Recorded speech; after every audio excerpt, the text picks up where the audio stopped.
அப்போ 50 கோடியாக உயர்த்த திட்டம் தீட்டுகிறார்கள். படிக்கிற மாணவர்களின் எண்ணிக்கையை உயர்த்ததை விட்டு குடிக்கிறவர்களின் குடிகாரன் எண்ணிக்கையை உயர்த்துவதில் அரசு கவனம் எடுக்குது. இப்ப இனப்படுகொலை உங்களுக்கு சொல்லிட்டேன். சிங்களர்கள் நம்மளை கொண்டு குவிச்சான், 5 லட்சம் பேருக்கு மேல கொண்டு குவிச்சான். இவர்கள் அது படுகொலை. இவன் குடிக்க வச்சு 6 லட்சம் பேரை கொண்டிருக்காப்ல. அவன் சிங்களவன், இவன் எங்களவன், 2 பேரும் செய்ததும் படுகொலை தான். இதனால தமிழ்நாட்டில் அதிக விதவைகள் இருக்கிற மாநிலம் இந்தியாவிலே தமிழ்நாடு தான். இளம் விதவைகள் இருக்கிற மாநிலம். அப்புறம் தாலி அறுத்துட்டு தாலி அறுத்துட்டு 1000 மாசம் கொடுத்து வாழ வைக்கிறேங்குது உன் நாடு. பாரு, குடிக்கிறதுனால சிந்தனை ஆற்றல் செதஞ்சிருது, மூளை சிந்திக்கிற திறனை இழக்குது, உடல் வலிமை இழக்குது, இந்த பாரு, ஆண் மலட்டுத்தன்மை ஏற்படுது, குழந்தை பிறப்பினுடைய விகிதம் குறையுது, உழைக்கிற திறனை, உடல் வலிமை இழக்கிறதுனால உழைக்கிற திறனை இழக்கிறான். பார்த்துக்க, குடி நோயாளிகளாக மாறிவிடுகிறார்கள். இங்க ஏற்கனவே என்ன இருக்கு? சாதி ஒரு போதை இருக்கு, பெரிய போதை, மதம் ஒரு போதை. இது 2 போதை. எப்படின்னா, சாராயம், கஞ்சா, அவின், கொக்கையெல்லாம் குடிச்சாதான் போதை ஏறும், குடிச்சிட்டு படுத்தா தெளிஞ்சிரும். ஆனா சாதி மதம் இருக்குல்ல, சொன்னாலே ஏறிடும். ஆனா எப்ப இறங்கும்? செத்தாலே இறங்காது. சுடுகாட்டுக்கு போகும்போதும் ஆறுமுக நாடார், முத்துசாமி தேவர், சண்முக கவுண்டர், என்ன சொல்றது, ராமசாமி படையாச்சி, இப்படிதான் போகும். செத்து கல்லறைகளோட சாதியோட தான் போய் படுக்கும். பணத்துக்கு சாதி வச்சு புதைச்சவன் நம்மால் தான். அப்போ பெரிய போதை சமூகத்தில் சாதி மத போதை. அது பாரு, அடுத்த போதை சாதி மத போதைக்கு பெரிய சாராய போதை, மயக்கத்திலே வச்சிருக்கோம். அடுத்த போதை திரை கவர்ச்சி. இந்த 4 போதையில இந்த நாட்டை வச்சு இவர்கள் வசதியாக தொடர்ந்து இலவசம் அது இது அரிசி பருப்பை கொடுத்து ஆட்சியை கைப்பற்றி மக்களை எதையாவது கொடுத்து ஏமாற்றி ஆண்டு கொண்டே வருகிறார்கள். இதை நல்லா கவனிச்சுக்கணும். ஒரு திரை மயக்கத்தில் இருக்கான். நீ என்ன செய்யற? பொழுதுபோக்கு தளத்தில் உனக்கான தலைவனை தேடுற. நீ என்ன செஞ்சிருக்கணும்?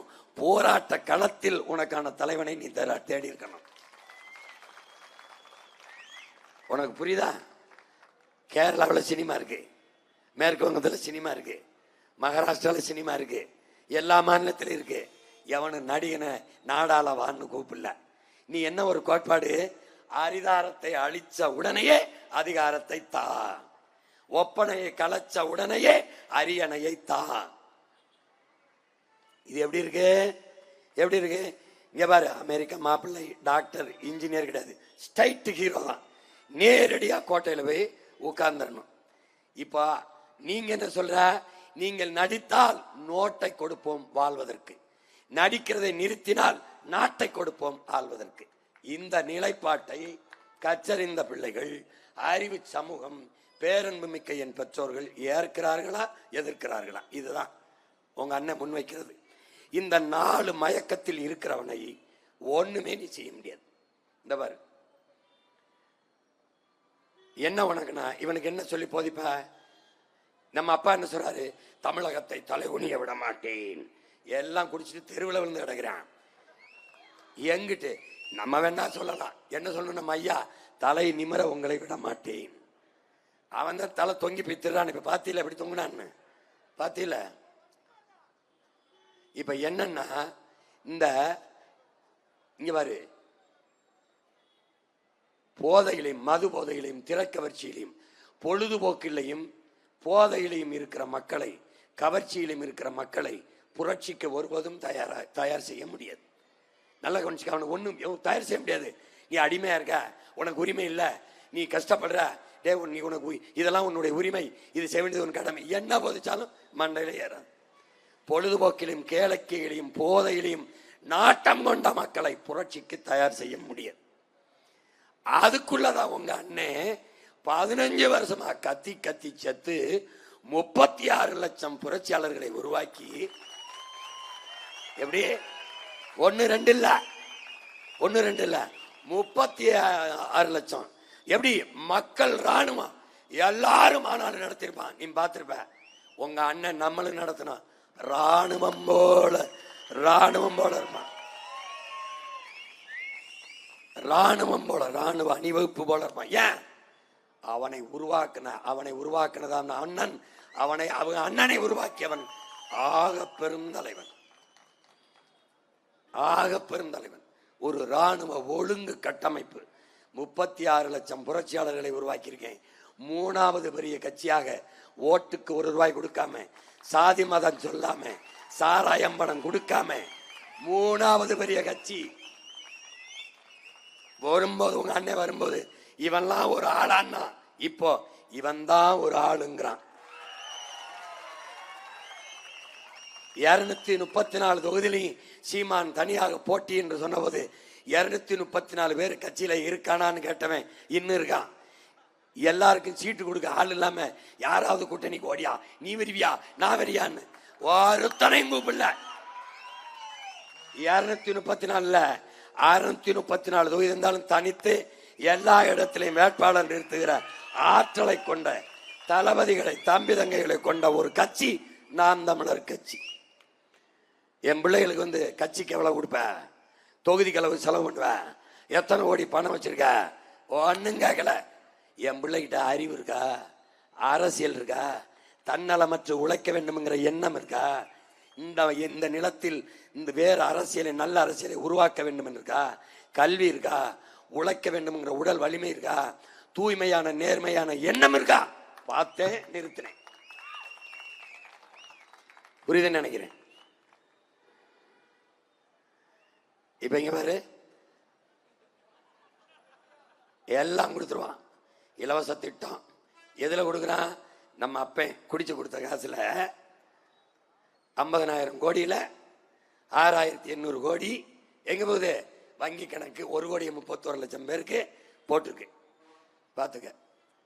இப்போ பொழுதுபோக்கிலும் கேளிக்கையிலும் இருக்கிறவனை புரட்சி தேர்வு எந்த ஒரு இலவசம், எல்லாம் இலவசம். வீரன் உள்ள போறான் பாரு, வீரன். இப்ப எதிர்காலம் பாரு, நாட்டின் எதிர்காலம். இது யாரு தெரியுமா? நான் செத்தாவாவது எங்க அப்பா குடிக்கிறத நிப்பாட்டுவார்னு கடிதம் எழுதி செத்தால அவன். பாரு பாரு, குடிப்பழக்கத்தில் கண்ணீர் பாரு எப்படி இருக்குன்னு. திருநெல்வேலியில் ஒரு பள்ளிக்கூடத்துல பிள்ளைங்க படிக்கிற பிள்ளைய சாராயம் குடிச்சு விட்டான், மதுவை குடிச்சு விட்டான். இப்போ வாத்தியார் இருக்காருல்ல, அவருக்கு தெரியாது, அவர் மேல நடவடிக்கை எடுக்குது அரசாங்கம். வித்தது யாரு? அவர் தான், அரசாங்கம் தான். வித்த அரசாங்கம் பொறுப்பேற்கவில்லை. பாடம் நடத்துற படிப்பிக்கிற ஆசிரியர் மேல நடவடிக்கை எடுக்குது. பாத்துக்க. குடிக்க வச்சவன் இந்த பிள்ளையா, குடிக்க வச்சவன், படிக்க வச்சவன் மேல தப்பான், பழி அவன் மேல போட்டு அவனை தூக்கிடுச்சு வேலையை விட்டு. எப்படிப்பட்ட கவர்மெண்ட்! சூப்பர்ல. பாரு எப்படி குடிக்கிறான் பாரு. ஆசிரியர் மீது நடவடிக்கை எடுத்துருச்சு. 90 விழுக்காடு குற்றம், கொலையா, கொள்ளையா, கற்பழிப்பா, திருட்டா, விபத்தா, எல்லா குற்றமும் என் அன்பு தம்பி தங்கைகளே நிறைந்த போதையில் நடக்குது. 90 விழுக்காடு குற்றத்திற்கு காரணம் மது. அது திரவ மதுவோ, திட மதுவோ, கஞ்சாவோ, அவையினோ, கொக்கைனோ, சாராயமோ, மது, அதுதான் காரணம். இப்ப என்ன சொல்லுது? ஒரு மதுவை விற்கிற அரசு நான் நல்லாட்சி கொடுக்கிறேன் என்று சொல்வது மாதிரி ஒரு அவமானம் எதுவும் இல்லை. இங்க பாரு, படிக்கிற பாரு, பிள்ளைகளை பாரு, பாரு, பெண்களை பாரு. நான் அந்தப்போ 6 மாசம் வேலூர் சிறையில் இருந்தேன். என் மேல தேசிய பாதுகாப்பு சட்டம். இப்போ டாஸ்மார்க் ஊழியர்கள் பணி செய்கிற தம்பிகள் போராடிட்டு ஒரு 300 பேர் சிறைக்கு வந்தாங்க. அவங்க என்னை சந்திச்சாங்க.